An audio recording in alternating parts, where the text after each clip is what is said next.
Hello, darlings. Happy 2024. We are a week into this new year, and I hope that it has been absolutely incredible for you so far.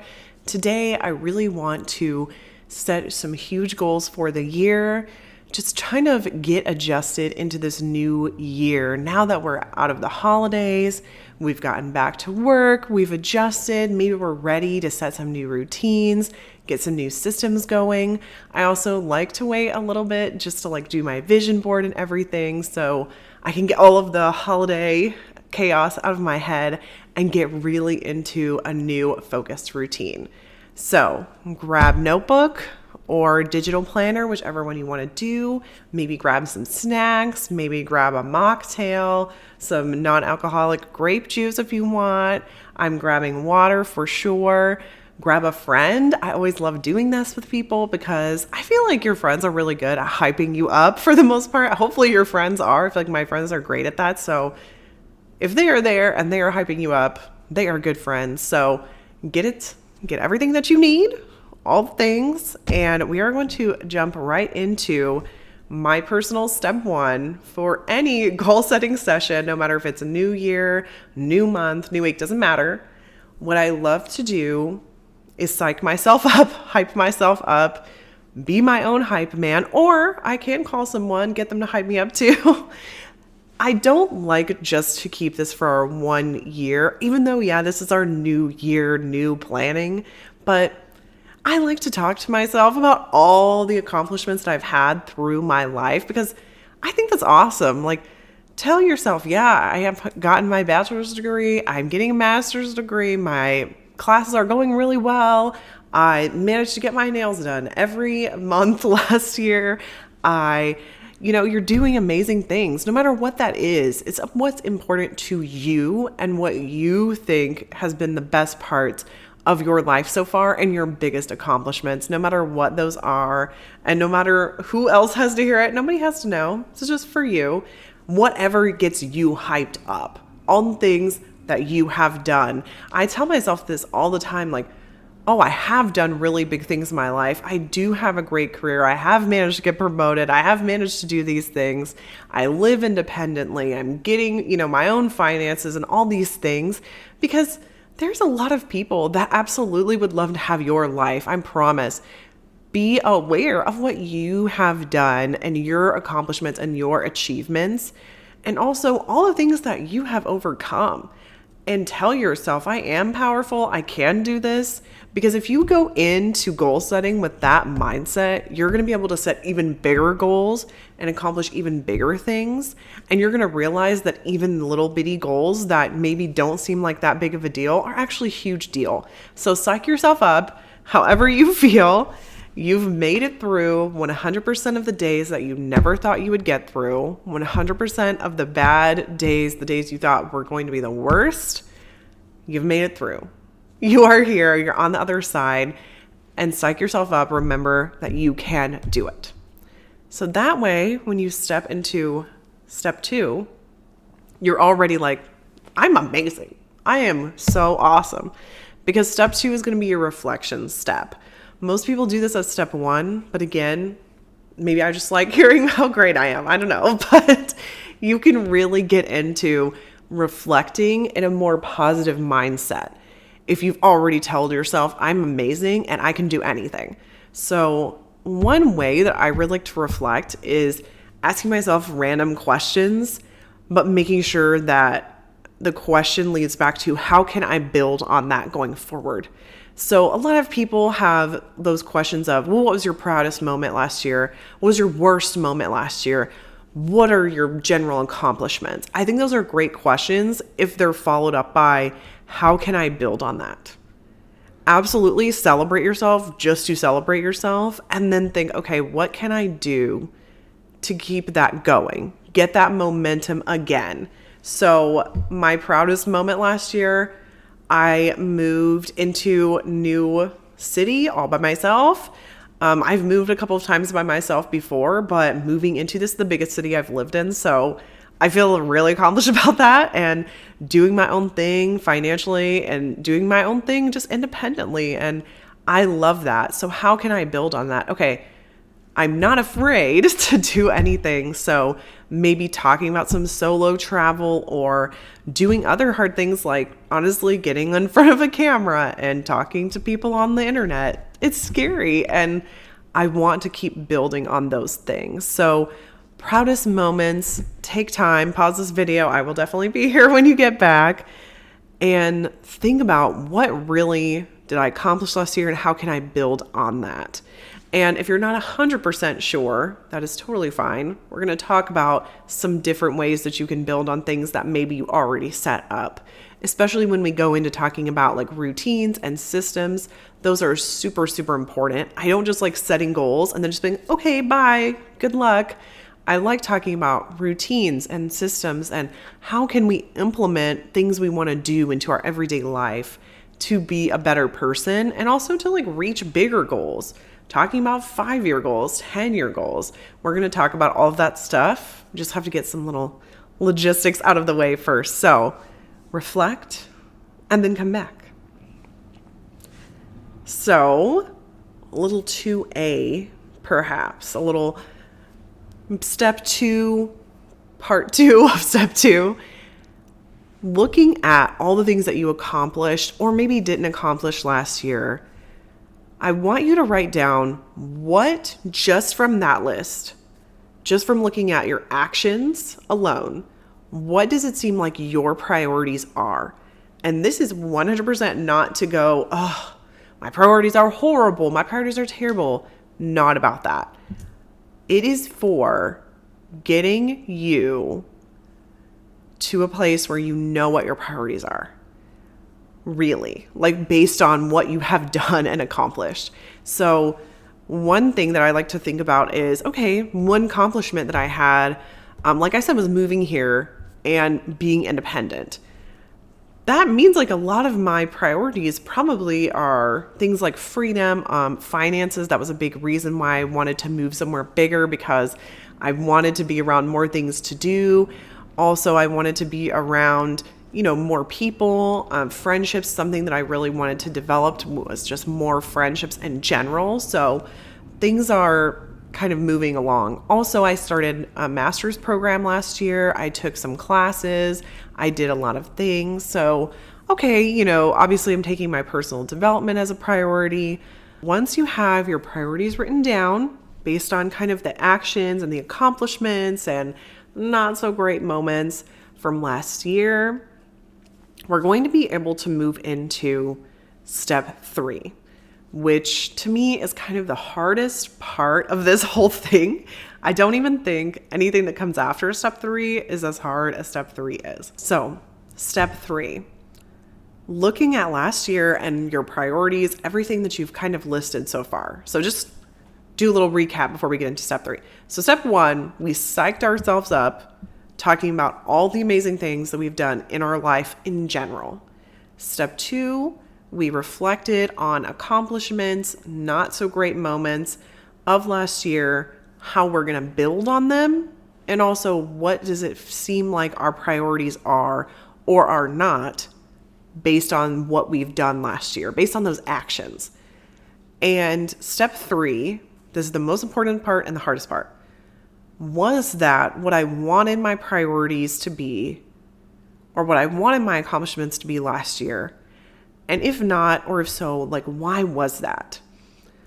This question came from, I have a lot of friends that are in different seasons of life. So I have some friends that are moms. I have some friends that are single. I have some friends that are just getting married, that are deep into their career.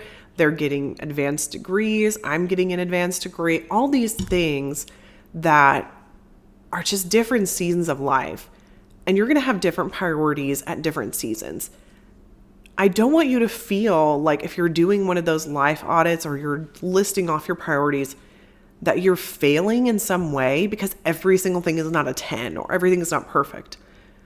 Kind of, yeah, maybe you strive for everything to be a 10, but at the same time, if everything was a 10, there would be nowhere to go. There would be no improvements to be made. And I think that would be sad. Also, you're not always going to have the same priorities every year, year after year.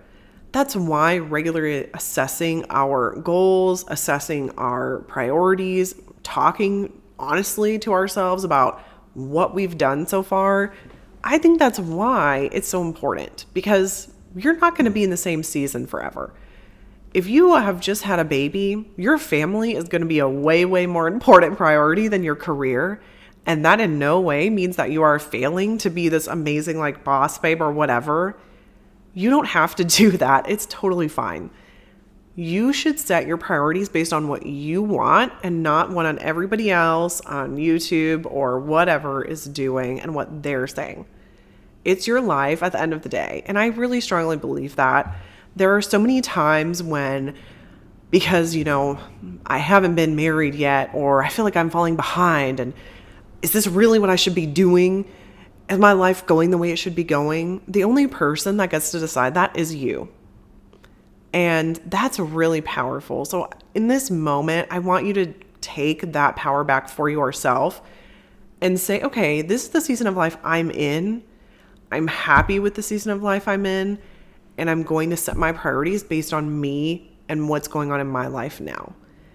If I had not chosen to get my master's degree again, I'm not sure if personal growth would have been something that was really important to me in this personal season of my life.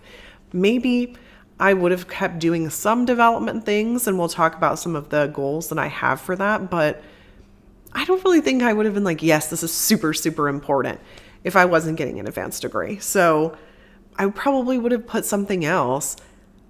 Also, I don't know if I would always have categorized something like teaching myself how to do filming and YouTube as personal growth, but to be honest, it definitely is. So these are very personal questions. Look at your life.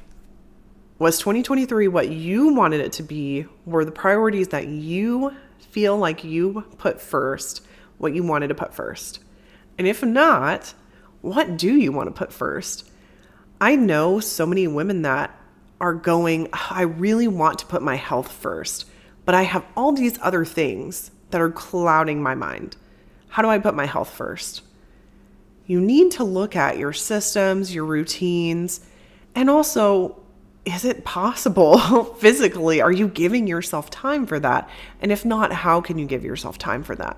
And we're going to go through that. This is just the hardest part because you have to choose what your priorities are going to be. And if you're not sure what you want your priorities to be, take time with this question because it needs to be intentional, and it is okay if it takes you time to decide that. So now we're going to move into step 4. You're going to want to look at the priorities that you really want to have. Where do you want your life to go? And start setting up some goals. Even if they are really big goals, they don't have to be super perfect goals right now. The way I would recommend you do this is really think about what you want and what is feasible for you. So things like, I really want to buy a house in 5 years. That's totally fine. I'm going to talk to you about how to chunk that down in just a second into a 1-year goal. And then we can talk about some systems to put in place to get you able to do that. So write down, based on your priorities, your values, what things that you discovered based on your reflection and all of your other activities we've done so far, and think about what big goals do I really want. So some of the examples that I'll give you, and I'm going to actually share my digital planner at this point and just show you my life goals and what that looks like for me. So for example, I have things like visit every continent. Right now I visited 4 of 7. So I love that. Earn an advanced degree. I told you I'm in the process of getting my master's degree. So that's a really big deal for me. Things like being fluent in another language. Of course, I want to buy a new car, things like buying a house. Those are all really big goals that I have for my life right now. So those are my life goals. These can always be changing. I'm adding things and taking things out all the time because that's just the way that I kind of function. I'm a very fluid person. And then some things have stayed really consistent. I think I've had visit every continent on there for probably the last 8 years. And I've made a lot of progress on that, especially in the past couple of years. So write all of that out. Get yourself to a place where it doesn't have to be super specific, but it definitely can. And then we're going to go into how to chunk those goals into yearly goals, monthly goals. So something like visit every continent. The way that I would say to do this is list out obviously the ones that you've gone to, or maybe something like visit 30 countries by a certain age. I know that's something that's really popular. Maybe this year you can visit 2 countries or visit a new continent, or you can save up for said trip that would take you to a new continent next year. So looking into how can I break this goal down? Owning a house. Okay, I'm really looking into owning a house. I know I make this much money. I know that I have this much debt. I'm going to go ahead and look into all those things. How can I get all of that debt paid off?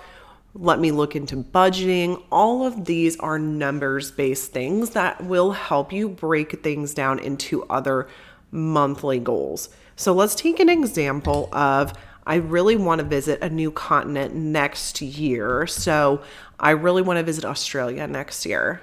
Okay, I think that's probably going to cost somewhere around, just give you a ballpark number, based on like my own traveling and maybe something that you also know, okay, I think it's going to cost me probably about $6,000. Okay, $6,000. I'm going to look into how much that is per month. Then I can look into how can I find that in my budget every week, every month, and start putting that into savings account. Also, you can look into things like, can I do extra side jobs? I tutor on the side sometimes. Obviously, I'm doing YouTube. I'm trying to build that up. How can I make more money? Also, things of, okay, I really want to buy a house. Maybe sitting down with a partner if you have one, or looking into all of the different things that your family spends money on. How can we find even $100 extra? Then start researching other things. Researching your goals is a huge part of goal setting that I think kind of gets lost in the shuffle when we talk about setting goals. You need to be aware of what your goals mean, not just writing it down and looking good, but what does it mean to own a house? What types of loans are there? What are the steps to get to that? Maybe you need to build your credit. So that's how you're going to set these things into motion. So if your goal for the next couple of years is to buy a house, maybe your goal for this year is to save up a 10% down payment for a house. Or if you want to get even more specific, okay, I want to buy a house in 5 years. When I buy that house, I want to have a 20% down payment, or research something that is feasible for you. And then this year specifically, I want to save up 25% of that initial down payment. All of these numbers are going to help you be more in control of your goals, and also kind of gives you things to work towards. How do you know you're making progress if you're not tracking it? And if this becomes stressful or overwhelming for you, definitely just stop. It's okay. At the end of the day, these are your goals. And if a goal is getting overwhelming, it's okay to take a break from it for a little bit. It's okay to set up an automatic system and just stop thinking about it, because the system is already taking care of it. So don't feel stressed by any of that. Don't feel like you need to have it absolutely perfect right now. It's definitely okay if you don't have it figured out right now. So that's kind of a look into how you can chunk down. I'm also going to show you the way that I have chosen to look into my own goals for this year. So my 2024 yearly goals and plans page, you can see I have quarterly goals. I have my goals here: reaching my goal weight, recreating my style and wardrobe. I also have a couple of personal development, begin learning an instrument, singing lessons, sketching, things like that. And I've broken them into quarterly goals. And that process is exactly the one that I just told you about. I looked into what can I accomplish in each quarter. And they're little things. Sometimes you'll see I have a column that says supporting actions. What's something I can do in this quarter to support reaching that goal? Okay, buying an instrument. That's going to be possible. Something I need to figure out, because I'm going to be learning an instrument. I need to own one, or figuring out a way to rent it, something like that. So looking into each goal, breaking it down into the different steps, something like reach my goal weight, one thing I wanted to start doing in this quarter in January was buy a sunrise alarm clock and have a strict bedtime. And the bedtime I'm still working towards, but I have my sunrise alarm clock and I have been using it. So I love that. Start sketching, obviously buying sketch pad and pencils, researching voice instructors and building singing lessons into my budget. Those are both things that I'm going to have to look into myself. The research I told you is a really important part of our goal setting. So building those things in and building them into our year. So we have talked about our online planner. I've showed you a little bit of it. Now I want to talk to you about how do you build those goals into your everyday life. A big part of that is what we've just talked about, setting it up and assigning specific quarters or months to those supporting actions for those goals. One other thing that you can also look into is doing weekly planners, and I will show you my weekly planner and what that looks like. So my weekly planner is a very, just to-do list type thing. I have all the different things that I want to do. This is for this week. So all of the brand stuff. I have savings accounts because I have savings goals. I have some little inspiration pictures and things like that. So you want to set it up in a way that's going to help you and your goals. So let's say that you want to prioritize more self-care, and one of your goals is to try and do your skincare every day. If you have a weekly or a daily planner, you can add that in and just kind of check it off. This is also a system that works for me, and I think a lot of other people that tend to lean towards a more organized, like really rigid set of things to do. But one thing to do is just to set up systems and set up little cues for yourself if you don't want to be looking at your planner all the time. Because I definitely don't look at it every single day. I just kind of use it as a guideline once I have these systems set up. So things like, okay, well, I know that every night right before I go to sleep, I'm going to set up my workout clothes for the next day. And then as soon as I get up, I'm going to brush my teeth, I'm going to put my workout clothes on, and I'm going to work out. That's a way to just get a system going before you have to look at your planner. Oh, what am I supposed to do today? Maybe in the beginning, it's a little bit of what do I have to do today? But at the end of the day, it's okay if it just becomes a system and a habit and you can work those things in. Things like automating your savings and your bill pay, all of that stuff, that can make financial goals a little bit more relaxed feeling and not feel so strict because you know everything is automated and everything is taken care of. It also can make it easier to look at your bank account if you're like me and you used to be scared to look at your bank account. If things are kind of already taken care of, you're not as scared to look at your bank account because you know how much money is in there and you know things are already taken care of. So we've talked about our daily and our weekly systems. Now we are going to get into our last section of the video, which is going to be doing our vision board. And I'm very excited because I think this is probably my favorite part. For this year, I'm trying out a new system of doing what I'm calling like a seasonal vision board. So I'm actually going to be doing vision board for each quarter, basically. And I know a lot of people use Canva. It's free Canva, so you can use the free stuff. You're just not going to have access to all of the tools. You can also use like old school Paint. I know that's still, available on most people's computer. You can definitely do paper systems. I know that I've shown a few options for paper planners as we've gone along with our digital planner, different things that you can do. If you want to do a paper planner, one thing that I recommend is if you do have a notebook, then I would do a notebook, and I'll try to link one below. It has like a clear like cover, and then you can take a paper vision board and tape it to the front of that planner. And that way it's a little bit easier and you have something to look at every day. For a digital vision board, what I really like to do is have it as my computer wallpaper. And then you can kind of break it into two halves and put it over each other to make a phone wallpaper also. So I think everybody really knows how to make a vision board, but I'm going to give you a quick rundown. The first thing that you're going to want to do is look at, if you're going to do a digital one, is to look at your display settings and see what size your wallpaper is on your computer. And most of the time that's display resolution. So mine is 1920 by 1080. And if you're using Canva Pro, you can resize. If not, I think there is a free option that says wallpaper, and you could maybe just like crop it down in a different editing software.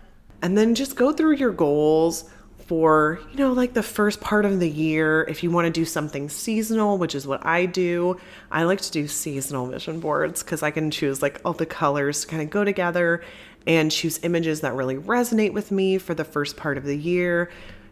You can do this on Pinterest, or if you want to go old school, grab a bunch of magazines or print stuff off. If you have a printer, I think that's really cool too. So however you want to do this, I use Pinterest. I will just Google random images. What I like to do is use images that look like me. So I usually will type in like brunette girl with, playing cello or something because I'm going to try to learn cello or like another instrument this year.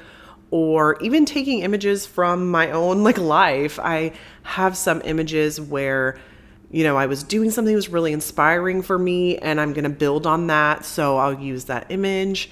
Maybe you can even take some pictures of stuff around your apartment and Photoshop, like new bed in your bedroom or something. Like, don't be afraid to make this 100% yours. Do it seasonally, do it for your every year, reassess at your birthday. I know someone and he was telling me that one thing he really likes to do is every year on his birthday, talk about his whole year and his whole life in general, and then set goals based on that timeline. I think that's really awesome because not a lot of people are reassessing on their birthday. I mean, definitely want to celebrate and not like stress yourself out, but it's a good time to reflect and celebrate. So talk about whatever timeline works for you and make this yours. Choose images that are not just words, like I know it can be really overwhelming if you look at your wallpaper and it's just a bunch of words and you're like, one thing that's helpful is find images that inspire you, things that really do look exactly like you. I like images that don't have a face. Maybe it's the back of them or it's just from here down, something like that. So that way I can really imagine it as me. I remember before I bought my Peloton, I found this picture of a girl on a Peloton and she looked a lot like me. I still have it on my wallpaper because I just love that image and it helps me be motivated every time of like, okay, I'm working out and I'm doing this. And I remember like someone saw that and was like, oh my gosh, is that you on your Peloton? And I was like, no, that's like the picture I used to inspire myself to save up and buy my Peloton. So I love that type of thing. Once you get all of that done and you're in it and you're ready to do it, then you can start looking at, okay, I'm inspired. I'm here. I'm doing this. We have some systems set up for monthly, weekly things. You can also feel free to look at my December plan with me where I show a little bit of my monthly setup. I think that's really helpful. We've talked about like chunking our goals. Want to look into your daily routines. Are you doing something every day to get you just a little bit closer or to replenish yourself and recharge so that the next day you can hit the ground running? Those are really important questions to be asking yourself. Make these vision boards. I wanted to make it with you, but it would have been like a 2-hour video. So I'm trying to give you a lot of value packed into this so you can do this in your own time. Get yourself into like a little cozy mode of planning and then run through this checklist, getting yourself psyched up, reflecting on last year, or if you're doing this for a month, reflecting on the last month, then talking about what are your priorities and what do you want them to be, then getting them into goals and chunking them into goals that are, 5 years, okay, this year, then this month, this week, today, getting a vision board, being able to visualize what things that you want for yourself. And you can do this whenever you want to, reassess all the time, and just commit to this is what I want to do. This is where I want my life to go. And it's perfectly fine if that changes. It's perfectly fine if you realize, I don't really want this. But maybe stick with something for like 3 months. If it feels good, okay, great. And then if it doesn't, it's like, okay, well, that's just not what I wanted. And that's okay too. So feel free, drop any comments down below. Let me know how you're feeling about 2024 so far. If you really are getting in the spirit of planning, getting everything done, or maybe you're just feeling like, I think I'm going to wait a little bit longer. There's like a statistic or some kind of like random fact. A lot of people quote this. That's like most people give up on their new goals by like the 15th of January. Maybe assess on the 15th of January what you're doing. I do plan to have a video check-in on the 15th, looking at our goals, what we have to do. So feel free to drop all of that in the comments below. And I am so excited to see everything that we accomplished together this year.